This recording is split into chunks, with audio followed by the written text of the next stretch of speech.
खम ब्रह्म।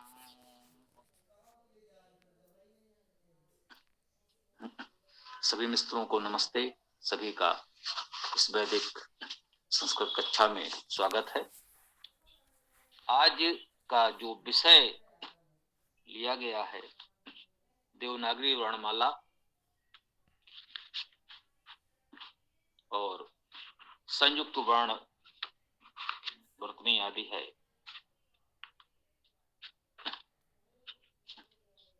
अभी हम लोगों ने भाषा के भेद या स्तर, भाषा के अंग समझे, भाषा के 5 अंगों के विषय में जानकारी प्राप्त की। अक्षर, वर्ण, शब्द, पद और वाक्य, 5 स्तर पर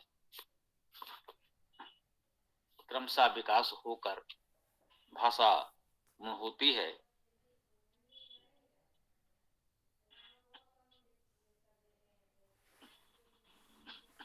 इसमें हम लोगों ने लिपि, वर्णमाला, भाषा, लिपि, वर्णमाला में अंतर, उनका स्वरूप भी समझा।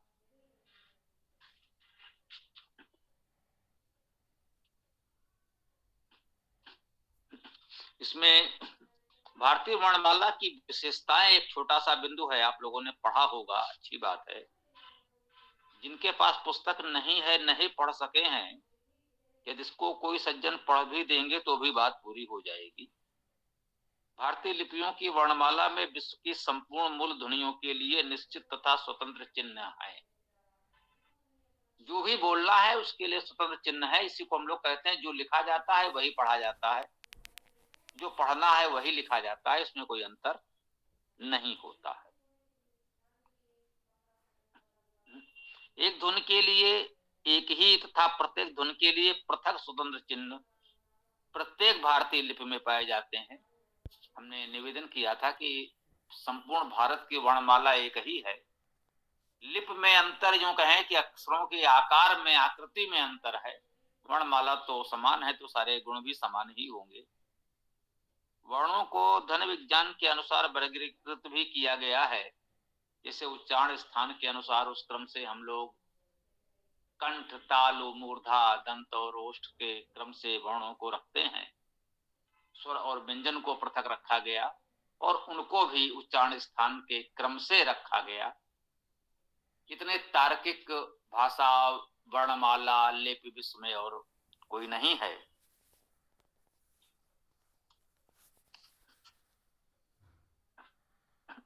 इसीलिए यही हमारी विशेषता है। आज इस वैदिक वर्णमाला, देवनागरी वर्णमाला, जो भी कहें एक ही बात है, क्योंकि वर्णमाला तो वैदिक ही है, देवनागरी लिपि है, ऐसा भी कह सकते हैं। तो वर्णमाला लिपि के रूप में ही व्यक्त होती है, सामान्यतः जन सामान्य के लिए बोधगम्य होती है। इस रूप में आप कह सकते हैं, देवनागरी वर्णमाला शब्द भी दे सकते हैं। ब्राह्मी लिपि में भी यही वर्णमाला थी। यदि प्राचीन बात करें, सिंधु लिपि, ब्राह्मी लिपि या अन्य प्राचीन लिपियों में भी वर्णमाला तो यही थी। अक्षरों के आकार में कुछ अंतर हो गया क्रमशः धीरे धीरे, और यही स्थिति वर्तमान भारत की अनेक क्षेत्रीय वर्णमाला और लिपियों के विषय में सत्य है। तो सामान्यतः वर्णमाला की चर्चा तो हम लोग कर चुके हैं। स्वर व्यंजन, उनके उच्चारण स्थान आदि के आधार पर ह्रस्व या लघुमूल स्वर, दीर्घ स्वर, दीर्घ संयुक्त स्वर,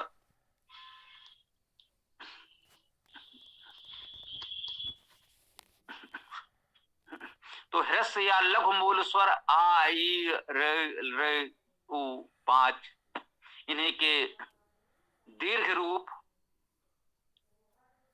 और इनके प्लत रूप भी हैं।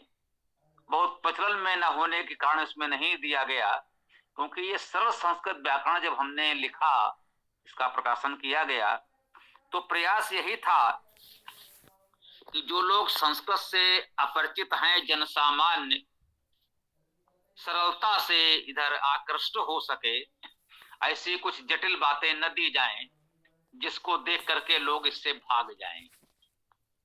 लोगों को सरल लगे, रोचक लगे और लोग इससे जुड़ सकें, यही भाव था। संभवतः इसीलिए यहाँ पर प्लुत की चर्चा नहीं की गई है, क्योंकि वो लोक में व्यवहार में वर्तमान में तो नहीं ही है। तो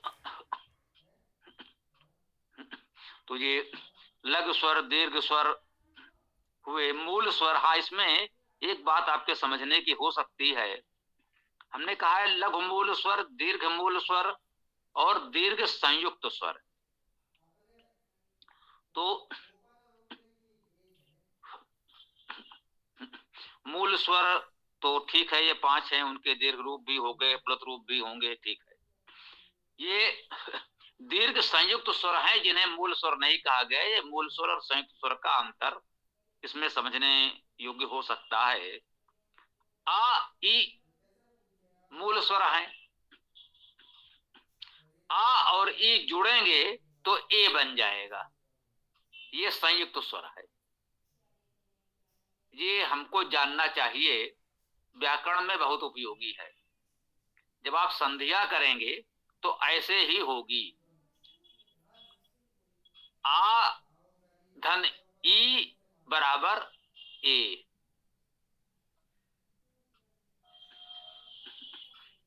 राम में अंत में आ या रमा के अंत में भी आ, यदि उसमें ई से जोड़ेंगे तो आ और ई मिलकर ए हो जाएगा, रमेश हो जाएगा।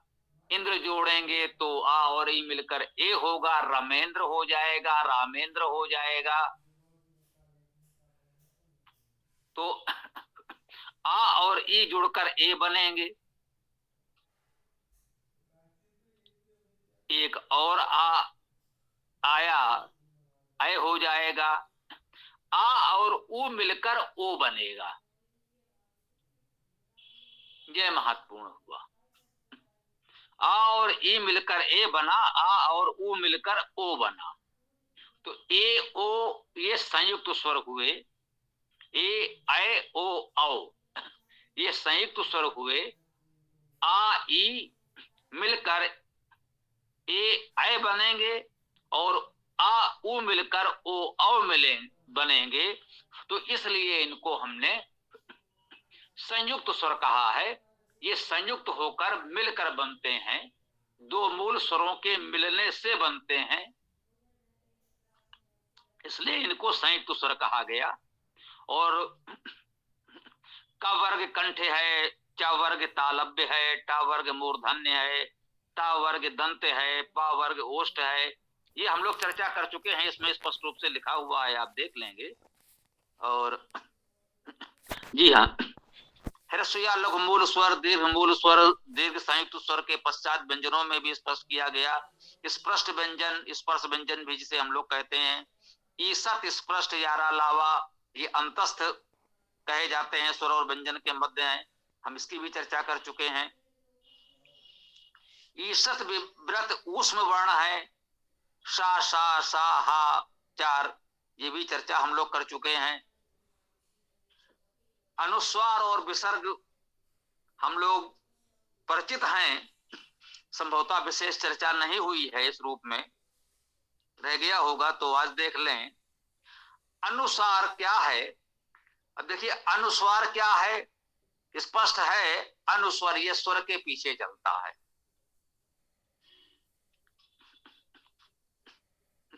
हम कहीं और से कुछ नहीं लाते, शब्द अपना परिचय स्वयं देता है। किसी और से पूछने की आवश्यकता नहीं है कि इस विषय में किस विद्वान ने क्या कहा है। किसी ने कुछ भी कहा हो, शब्द जो स्वयं कह रहा है वही महत्वपूर्ण है। ये अनुस्वार है, स्वर के पीछे चलेगा, स्वर के अनुकूल रहेगा तो अनुस्वार होगा। विसर्ग भी इसी श्रेणी में आता है, अनुस्वर कहा गया है, अनुस्वार और विसर्ग। आप ध्यान दीजिएगा, अनुस्वार और विसर्ग दोनों ही किसी ना किसी स्वर के पश्चात आएंगे। इनसे पूर्व कोई ना कोई स्वर अवश्य होगा। आप कोई शब्द ऐसा नहीं बता सकते कि अनुस्वार से पहले स्वर ना हो, विसर्ग से पहले स्वर ना हो। अवश्य होगा। अनुस्वार और विसर्ग स्वर्ग के पश्चात ही आते हैं। यह जानकारी महत्वपूर्ण है, आपको जानना चाहिए। यहाँ संकेत में लिख दिया गया है, ये अनुस्वर हैं, स्वर के पीछे चलते हैं।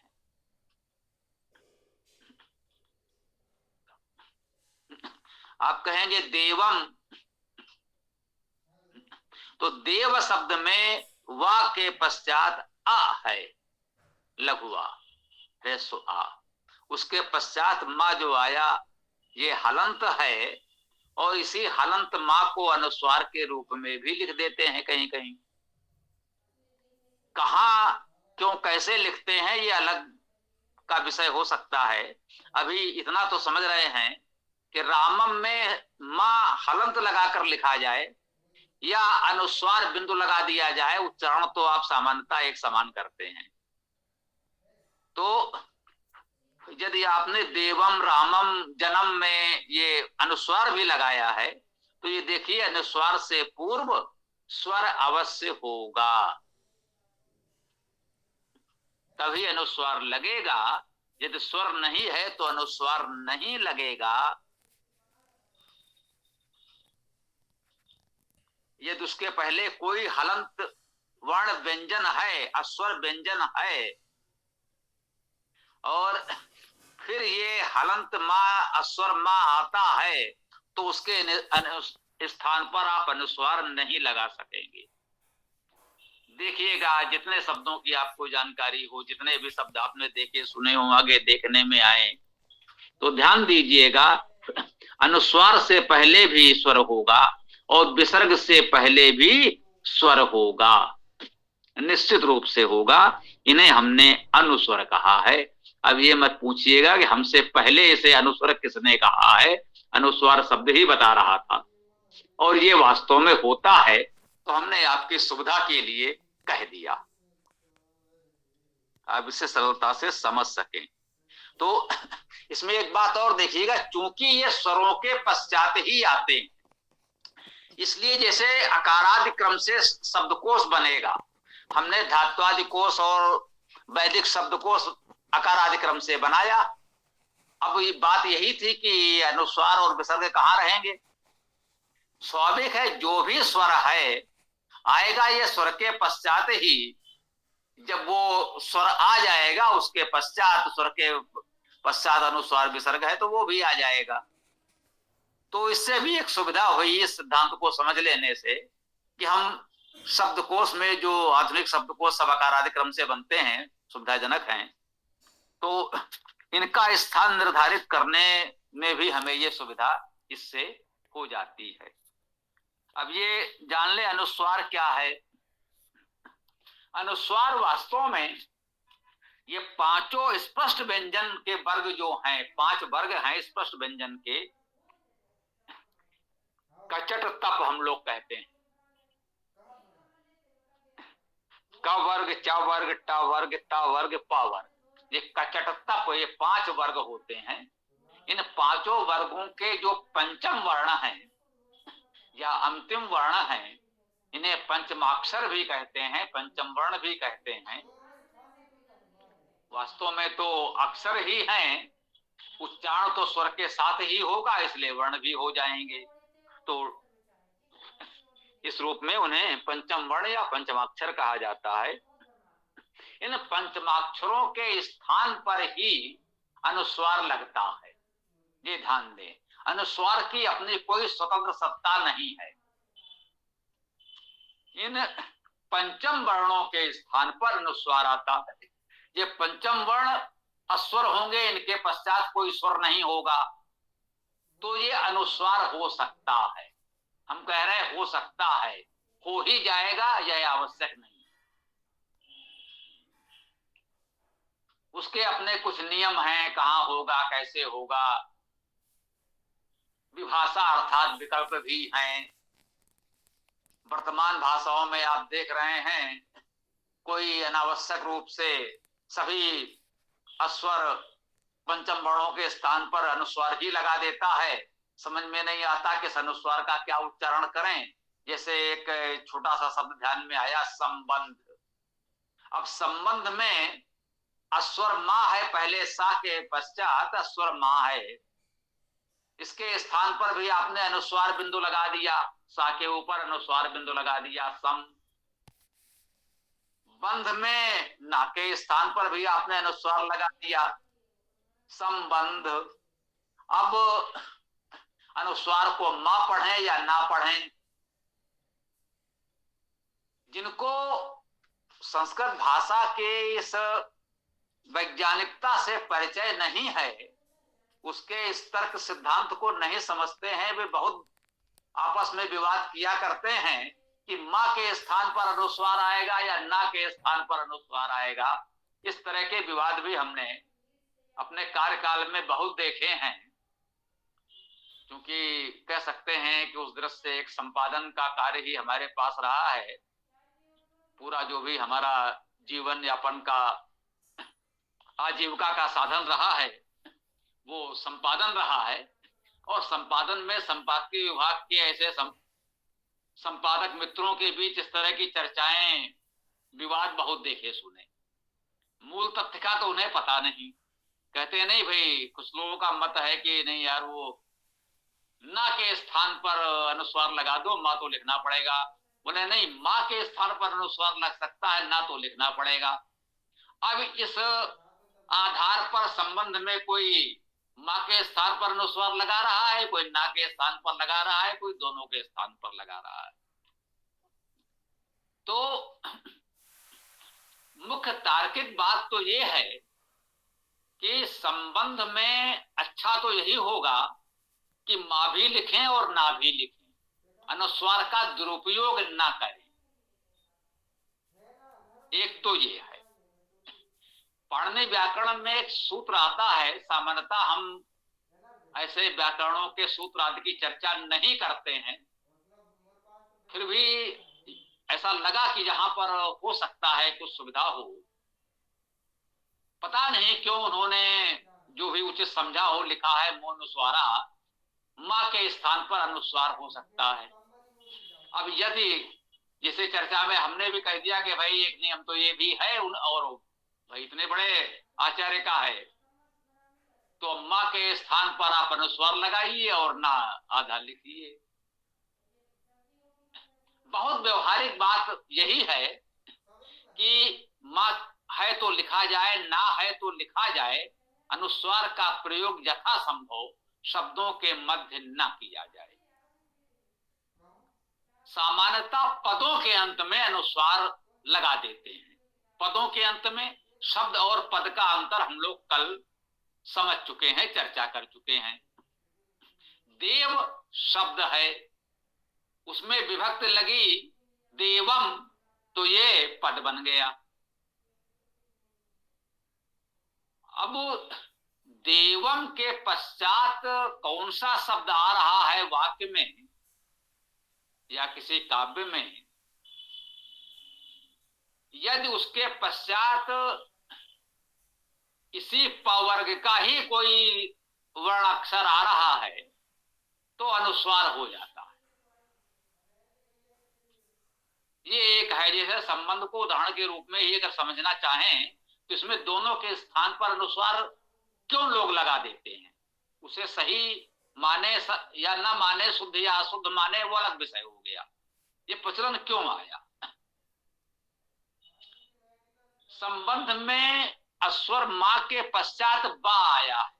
ये भी मां के वर्ग का है, पवर्ग का है। पवर्ग में बा भी है और मां भी है। तो बा से पूर्व जब पंचम वर्ण है और वो अस्वर है तो हलन, उसके स्थान पर अनुस्वार हो गया। और यही स्थिति ना की भी है। उसके पश्चात धा आया है, ये भी तवर्ग में है। तवर्ग में धा भी है और ना भी है। ना अंतिम या पंचम वर्ण है, इसलिए उसके स्थान पर अनुस्वार हो गया। तो एक बात तो ये निश्चित है कि पंचम वर्ण यदि अस्वर है और उसके पश्चात उसी वर्ग का कोई वर्ण है तो अस्वर, स्वरहीन या हलंत पंचम वर्ण के स्थान पर अनुस्वार लिख दिया जाता है। ये तो एक बात है जिसका ध्यान रखेंगे तो कम से कम उच्चारण में बहुत समस्या नहीं आएगी।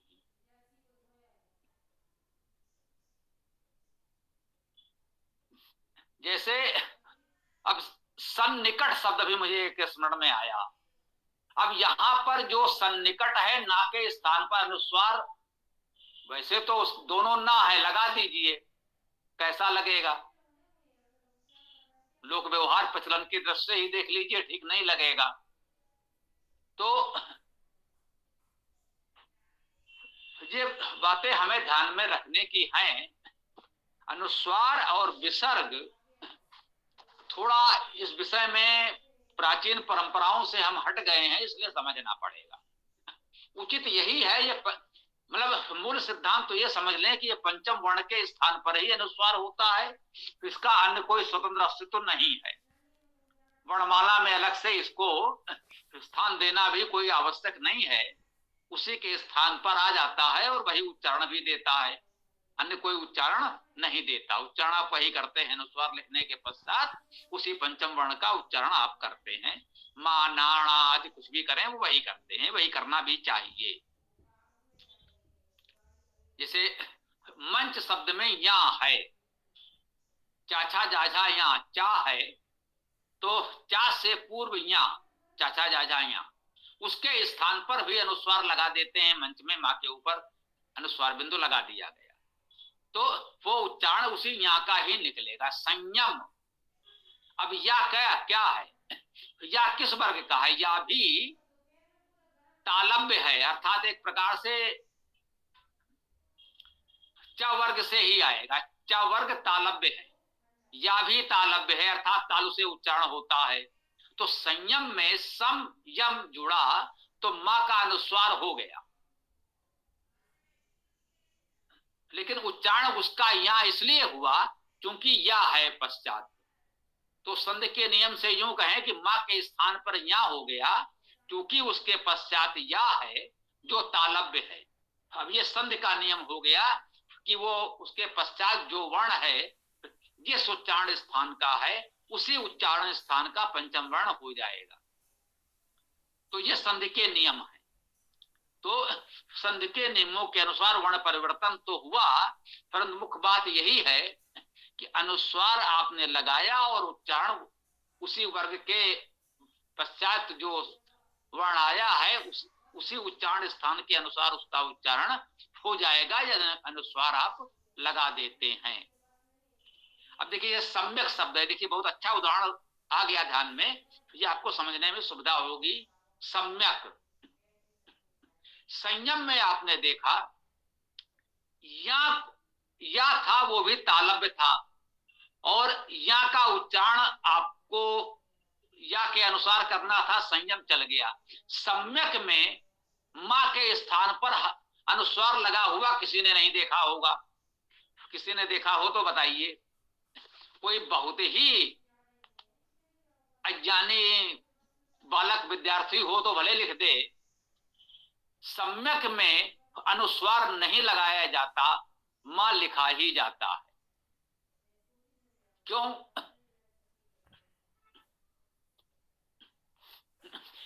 यदि आपको सम्यक उच्चारण करना है, या चूंकि तालव्य है और मां ओष्ठ है, यदि अनुस्वार लगा देंगे तो उसका उच्चारण या के अनुसार तालव्य हो जाएगा, तो सम्यक नहीं पढ़ा जा सकता, संयक पढ़ा जाएगा।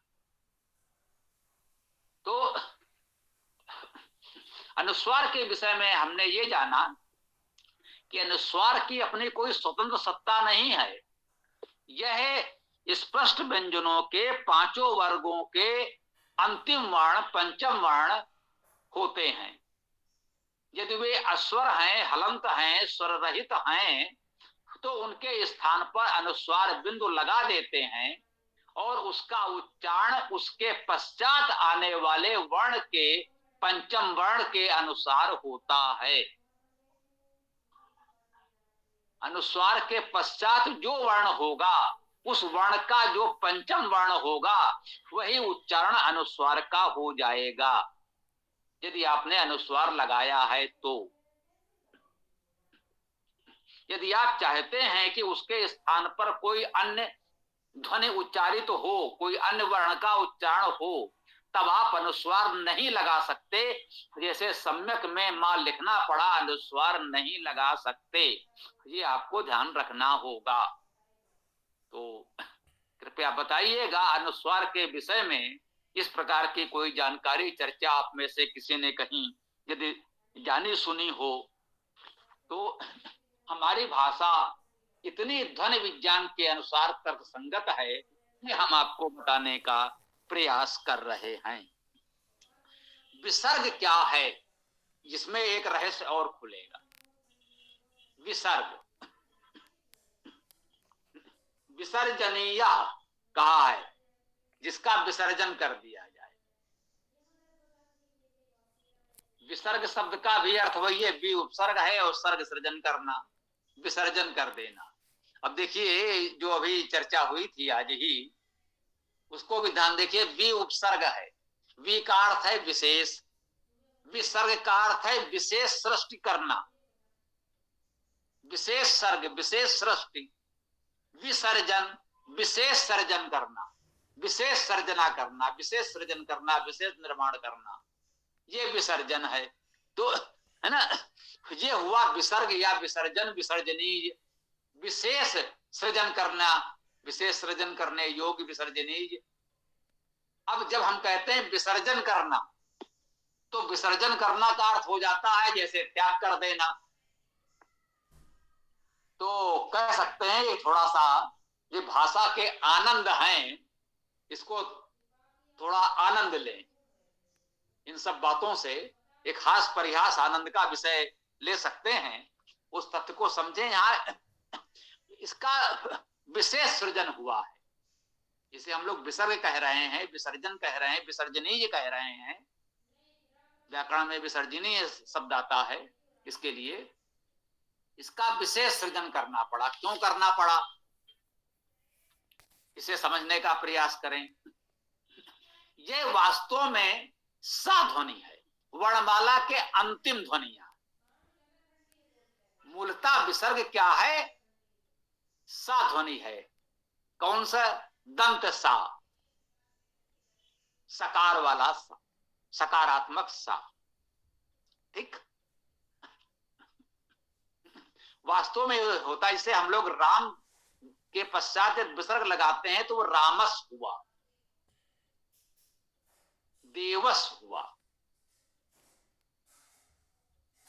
ये विसर्ग का जो मूल ध्वनि है वो सा है। अब ये कैसे कहा जाए, प्राचीन व्याकरणाचार्यों में, जिसमें पाणिनि हमारे पास बहुत विस्तार से कह सकते हैं लगभग संपूर्ण रूप से उपलब्ध हैं उनकी कृतियां, वो भी एक अलग विषय है कि उनकी कृतियां नहीं है, कृतियां तो पहले से चली आ रही थी। वो पाणिनि प्रोक्त है, पाणिनि कृत नहीं है, इस पर भी चर्चा कर लेंगे। कृत और प्रोक्त, प्रोक्त का अर्थ है संपादित। पुस्तक तो पहले से थी, उन्होंने अपने समय के अनुकूल संपादन कर दिया, उसे प्रोक्त कहते हैं। यदि नए सिरे से पुस्तक लिखी होती तो उसे कृत कहा जाता। तो व्याकरण पाणिनि प्रोक्त है, पाणिनि कृत नहीं है। रामायण वाल्मीकि कृत है और ये व्याकरण पाणिनि प्रोक्त है। तो ये भी प्रसंग बस आ गया तो ये अंतर जान लें। उसमें विसर्जनीय सा ही है। सु और जस इति प्रथमा एक सूत्र आया, कारक प्रकरण में कहा गया कि प्रथमा विभक्ति में कौन कौन से विभक्तियां लगेंगी, विभक्ति चिन्ह क्या होंगे, का सु और जस। तो प्रथमा एक वचन में क्या लगेगा, सु लगेगा। अब ये पाणिनि शैली है, जो लोग परिचित हैं जानते होंगे, जो अपरिचित हैं उनको बता दें। जैसे अब यहां पर सा कहना था, वो भी अस्वर सा कहना था। और आप जानते हैं, हम जानते हैं कि बिना स्वर के उच्चारण तो हो नहीं सकता।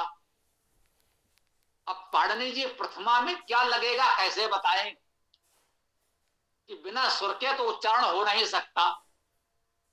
तो उन्होंने कुछ अनुबंध बना लिए हैं, जो पाणिनि व्याकरण के अध्येता है वो समझते हैं इस बात को। सु जो उन्होंने कहा, तो ये उ अनुबंध है, अर्थात सु में उ हटा दीजिए, जो बचा।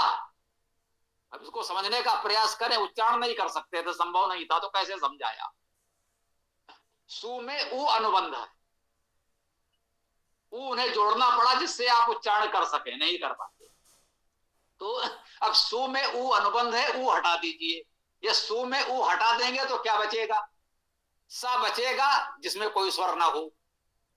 तो उन्होंने कहा प्रथमा विभक्ति के एक वचन में ये अस्वर हलंत सा चिन्ह होगा। जैसे देव का प्रथमा एक वचन देवस होगा। अब ये सा जो था वो कह सकते हैं जो हलंत सा है, ऐसा बोलचाल उच्चारण में रहा होगा। जैसे इस समय यदि हम कहें देव, राम, पुरुष, मोहन, जो भी नाम हम बोलते हैं, तो उसमें कहीं भी विसर्ग नहीं बोलते, कुछ भी नहीं बोलते, सा हा कुछ नहीं बोलते। तो उस समय भी, पाणिनि के समय में भी इसका उच्चारण जो सा है, स्वर रहित सा है, रामस बोलते, तो वो भी बहुत हल्का था, ये मानकर चले। तो सा को हलंत के साथ लिखना भी ऐसा लगता था कि जैसा बोलते हैं उससे कुछ अधिक हो जाएगा। तो उसके लिए एक नए वर्ण या एक चिन्ह का आविष्कार किया गया, विशेष सृजन किया गया, विसर्ग कहा गया कि भाई ऐसा चिन्ह लगा देंगे तो आप ये समझिए कि ये सा का उच्चारण तो है, परंतु एक तो है स्वर सहित सा बोला आपने, एक स्वर हटाकर रामस बोला, उससे भी कुछ न्यून है, कुछ अल्प है, ह्रस्व, उससे भी कुछ अल्प है सामान्य। तो उसकी और इस अल्पता को दर्शाने के लिए इसका एक सृजन किया गया। तो ये विशेष सृजन हुआ, इसे विसर्ग कहा गया, विसर्जनीय कहा गया। ये विशेष सृजन हुआ है तो वही सा। ये सु और जस इति प्रथमा, सु और जस प्रथमा कह करके एक उदाहरण के रूप में हमने आपको बताया कि पाणिनि ये कहना चाहते थे कि ये जो विसर्ग है ये वास्तव में सा है। धीरे धीरे उसका उच्चारण हम लोग अल्प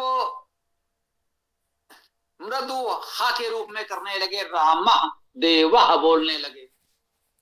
तो ये भी मान लीजिए कि ये उच्चारण बहुत हल्के हैं, सा और हा में अंतर नहीं हो पा रहा है, उस स्तर पर हैं। तो इसीलिए देखिए, जब विसर्ग की संधि होगी, विसर्ग के स्थान पर कोई वर्ण आएगा तो सामान्यता सा आएगा। एक इसका प्रमाण आप ये भी मान सकते हैं। एक तो सुओजस इति प्रथमा कह करके उन्होंने बताया कि ये सु जो विसर्ग लगता है प्रथमा एक वचन में वो सा है। और दूसरा देखिएगा, जब विसर्ग का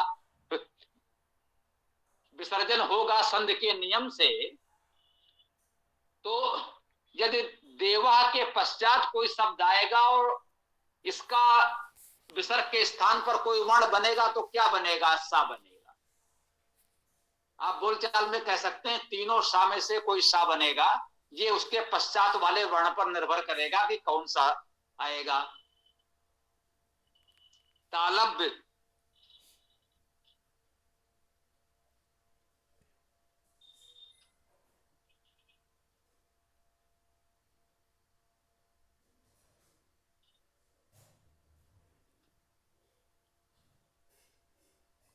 ध्वनि ना आगच्छतु गुरुजी।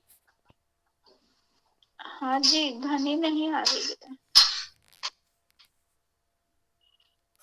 ध्वनि नहीं आ रही है आचार्य।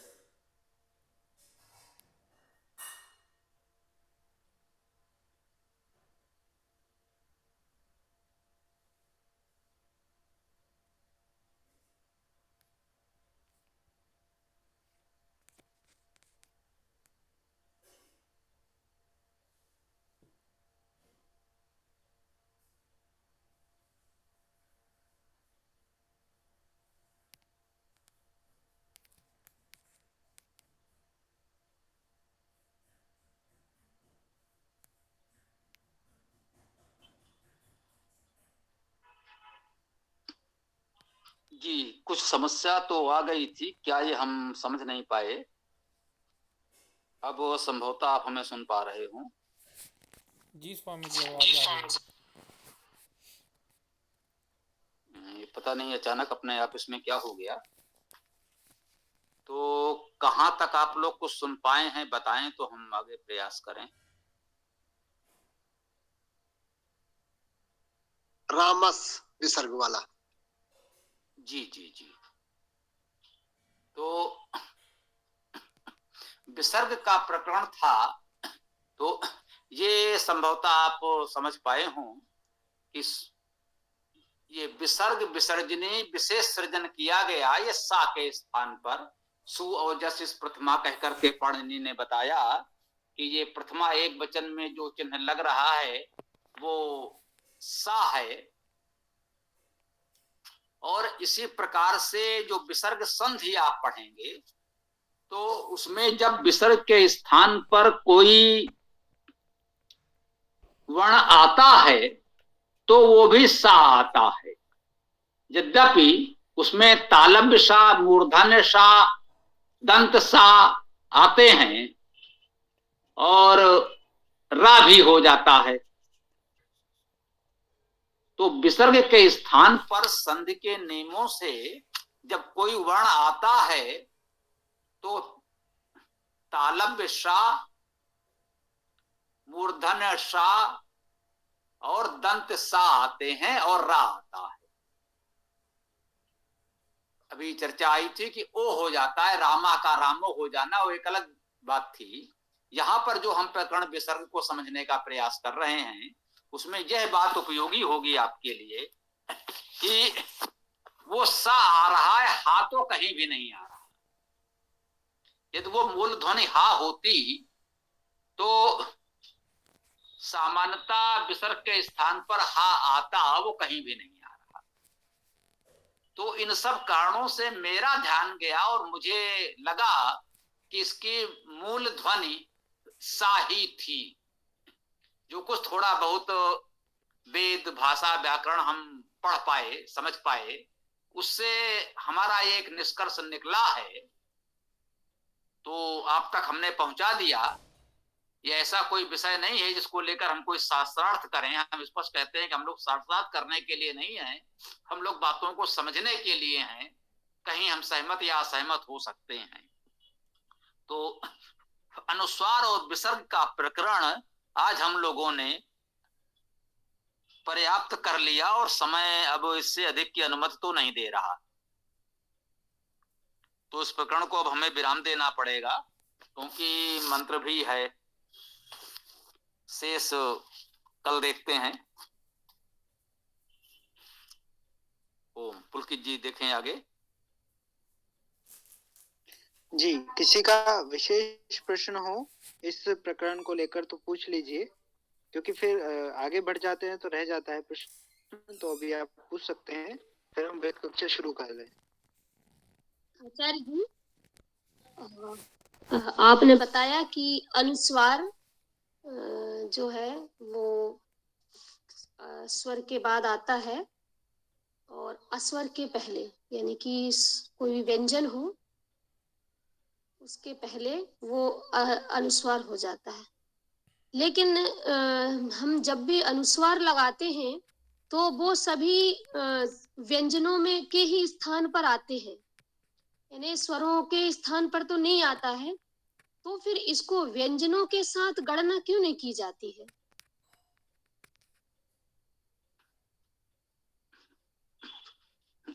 इसकी गणना हमने व्यंजनों के स्थान पर ही की है।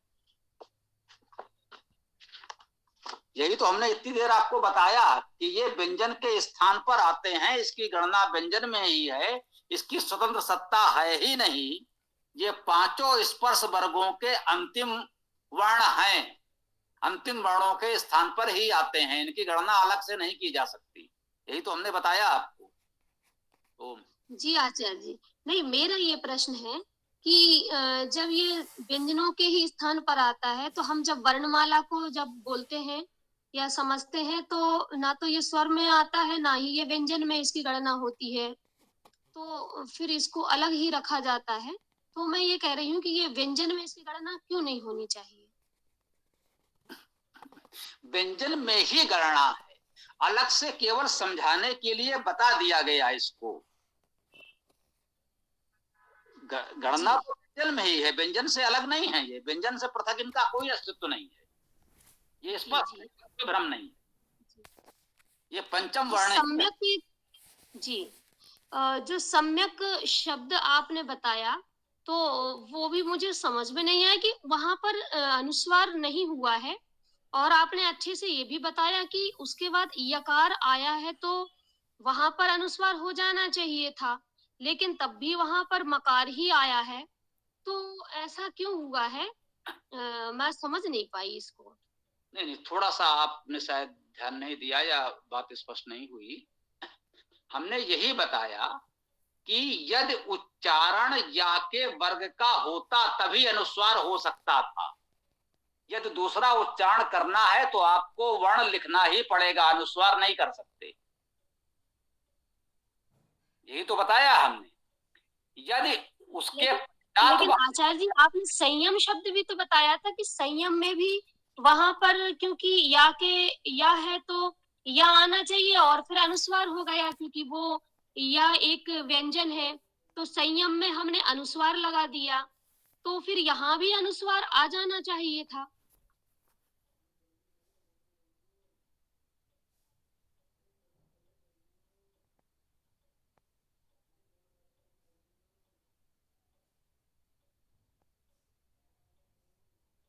स्वामी जी माइक बंद है आपका। संयम में जो अनुस्वार का उच्चारण आप कर रहे हैं वो या के वर्ग का अर्थात तालव्य ही है, इसलिए अनुस्वार चल गया। यदि तालव्य या के स्थान पर आप ओष्ठ मां का उच्चारण करेंगे, जैसे सम्यक में है, तो आपको मां लिखना ही पड़ेगा, क्योंकि या है। अगर या के वर्ग का अर्थात तालव्य या होता तो चल गया था, ये कहा जा रहा है ना। जैसे संधि कहा गया तो संधि में लोग अनुस्वार लगा देते हैं, चल जाता है, क्योंकि धा वर्ग का ही ना है, तथा दाधाना एक ही वर्ग में है। अगर समान वर्ग का पंचम वर्ण है, उसके स्थान पर अनुस्वार आप लगा सकते हो, चल जाता है। वही हमने कहा अच्छा तो यही होगा कि आप वर्ण को लिखें, अनुस्वार न लगाएं। जैसे बहुत से लोग हैं गंगा में व्यंगा लिखते हैं, मंच में या लिखते हैं, जो मानक भाषा लिखी जाती है उसमें अनुस्वार का इस तरह दुरुपयोग नहीं करते। हम संबंध में मां भी लिखेंगे और ना भी लिखेंगे, अनुस्वार नहीं लगाएंगे, नहीं लगाना चाहिए हमारे विचार से। जो कहें कि ये हमने बताया कि जो प्रचलन में है उसी उच्चारण स्थान वाला अगर ध्वनि है तो अनुस्वार लगा देते हैं, चल जाता है, अन्यथा यह दूसरे वर्ग का उच्चारण होगा तब अनुस्वार नहीं लगा पाएंगे। जी धन्यवाद।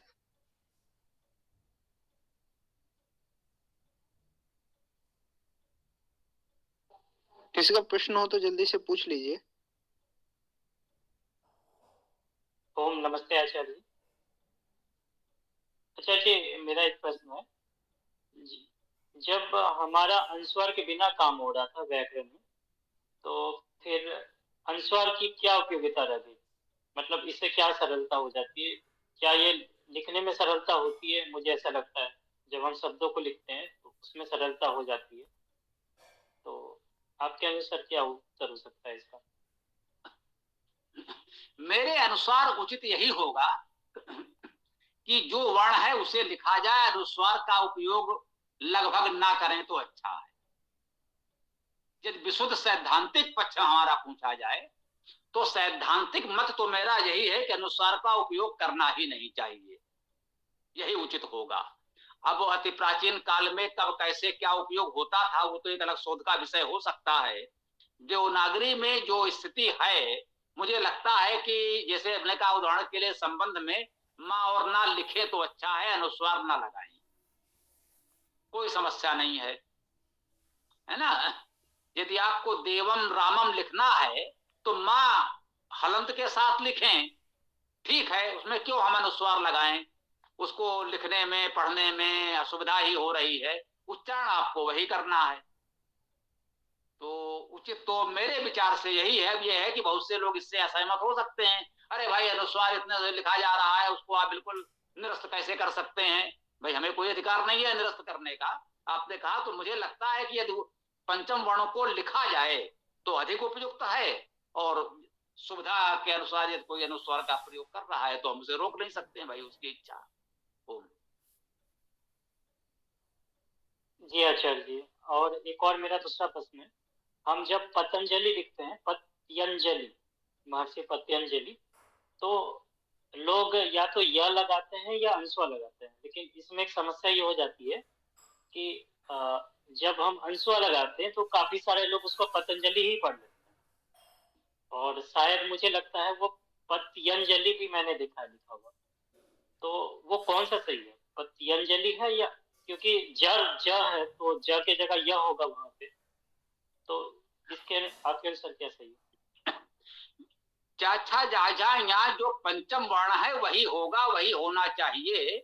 और जो लोग मानक भाषा लिखते हैं वो लिखते भी हैं यहाँ, जैसे हमने कहा ना, मंच में भी आपने देखा होगा, यहाँ लिखा भी जाता है, कुछ लोग अनुस्वार लिखकर चला लेते हैं। अब इसमें कह सकते हैं थोड़ा सा ये जो विदेशी वर्णमाला लिपियों का, रोमन लिपि और अरबी लिपि का प्रभाव पिछली शताब्दियों में भारत पर बहुत रहा, उसने भी समस्या खड़ी कर दी। अब लोग ना और माँ के अलावा पंचम वर्ण जानते मानते ही नहीं, उच्चारण भी नहीं कर पाते।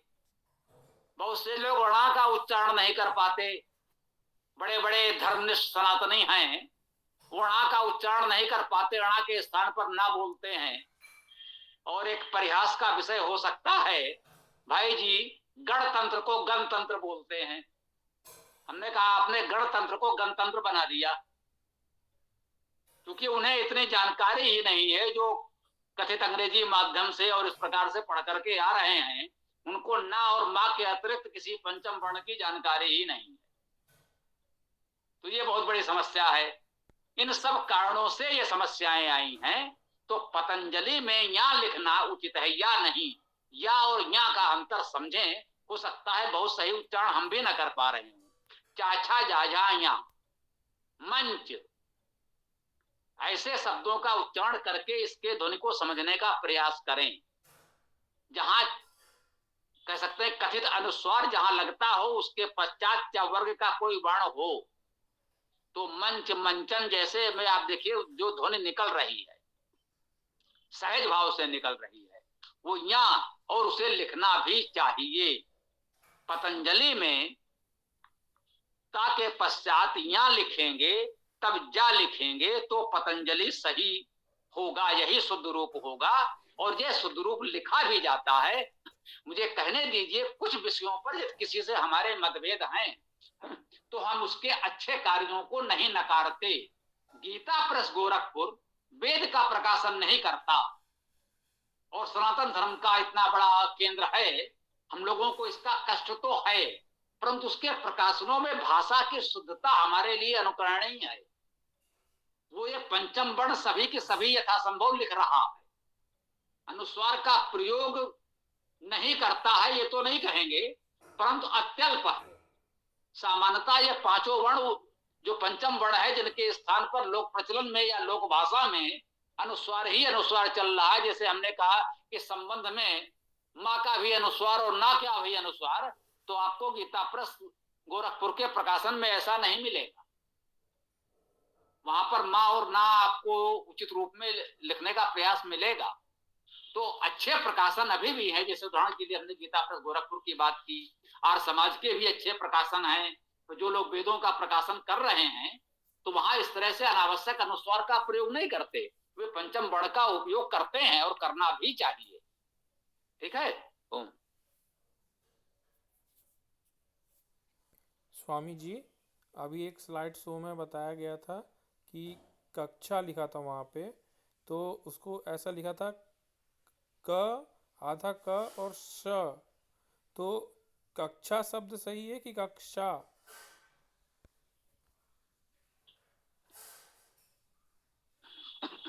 जी, जो आपको बताया गया कक्षा ये सही है, ये आज हमें पढ़ाना भी था लेकिन समय अधिक हो गया है। इस पर कल हम लोग विस्तार से चर्चा करेंगे। संयुक्त वर्ण और वर्तनी, ये इसमें संस्कृत व्याकरण में है, उसको आप वहां पढ़ लीजिए और कल इस पर चर्चा होनी है। ठीक, धन्यवाद स्वामी जी। तो आइए अब थोड़ा सा मंत्र कर लें, यदि सबकी सहमति अनुमति हो।